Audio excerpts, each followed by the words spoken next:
Start करेंगे emetics के बारे में। देखो एमेटिक्स क्या काम करेंगे, to eliminate harmful substances from body. अब हमें एमेटिक्स देने की ज़रूरत कब पड़ेगी, मान लो किसी ने पॉइजन खा लिया एकदम, तो उस चीज़ को एक्सपल्ड आउट करने के लिए स्टमक से हम एमेटिक्स देते हैं ताकि वो चीज़ बाहर आ जाए। पर उसके कुछ कॉन्ट्रा इंडिकेशंस भी हैं जो हम बाद में पढ़ेंगे कब नहीं देनी चाहिए एमेटिक्स। तो जैसे कि हमने पिछली बार देखा था ना, मैकेनिज्म ऑफ एक्शन क्या है वॉमिटिंग का, सेम उसी मैकेनिज्म पर हमारी एमेटिक्स वर्क करेंगी। पर अब तुम्हें क्लासिफिकेशन पता होनी चाहिए, ये कुछ ही ड्रग्स हैं जो एमेटिक्स में हम यूज़ करते हैं, ये इतनी इंपॉर्टेंट नहीं है, बस आपको पता होना चाहिए पॉइजनिंग के केस में अगर कभी एमेटिक्स देनी हो तो हम कौन सी देंगे।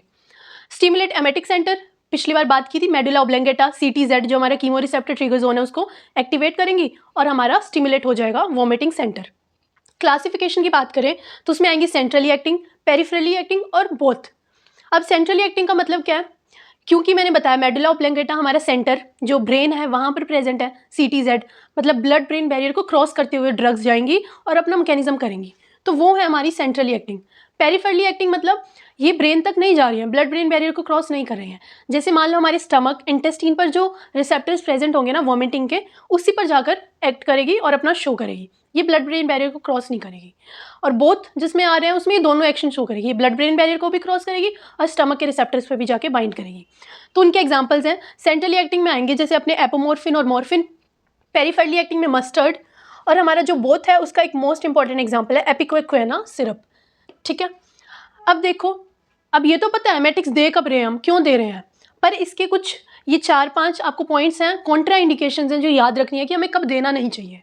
सबसे पहला, कोई भी अनकॉन्शियस पेशेंट है, अब उसमें आपने एमेटिक्स दे दिए हैं, वो अनकॉन्शियस है, तो वहाँ पर एस्पिरेट करने के चांसेस ज़्यादा होते हैं, तो हम कोई और मतलब टेक्निक यूज़ करते हैं बजाय एमेटिक्स देने के। सेकेंड, कोरोसिव पॉइजनिंग है। अब कोरोसिव पॉइजनिंग्स क्या होती हैं, कुछ ऐसे पॉइजन्स होते हैं जो अंदर जाके हमारे जो GI ट्रैक्स हैं उनकी लाइनिंग्स हैं उसको बहुत ज़्यादा डिस्ट्रॉय करते हैं। उस केस में अगर हम ऊपर से फिर से एमेटिक्स दे रहे हैं तो एसिडिक कंटेंट और ज़्यादा इंक्रीज़ होगा, वॉमिटिंग होगी जब, तो वो चीज़ उस लाइनिंग को और भी ज़्यादा हार्मफुल कर देगी, तो उस केस में नहीं देना हमें। थर्ड, केरोसिन पॉइजनिंग में भी ये कॉन्ट्राइंडिकेटेड होते हैं एमेटिक्स। और फोर्थ है पॉइजनिंग टू CNS स्टिमुलेंट्स। अब कुछ पॉइजन्स ऐसे होते हैं जो काम ही CNS को स्टिमुलेट करके ही करते हैं। ठीक है, अब CNS में क्या है, वॉमिटिंग सेंटर, वो पहले से स्टिमुलेट कर रहे हैं वॉमिटिंग सेंटर को, ऊपर से तुम फिर से एमेटिक्स दे रहे हो, तो उस केस में भी ये कॉन्ट्राइंडिकेटेड होते हैं, वहाँ पर सीजर्स आने के भी चांसेस होते हैं।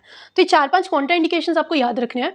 हम दे रहे हैं एमेटिक्स को पॉइजन को एक्सपल्शन के लिए ही, पर कुछ कॉन्ट्राइंडिकेशंस ऐसी भी हैं जिस केस में पॉइजन खाया हुआ है पर हम एमेटिक्स नहीं दे सकते हैं। तो ये है एमेटिक्स के बारे में।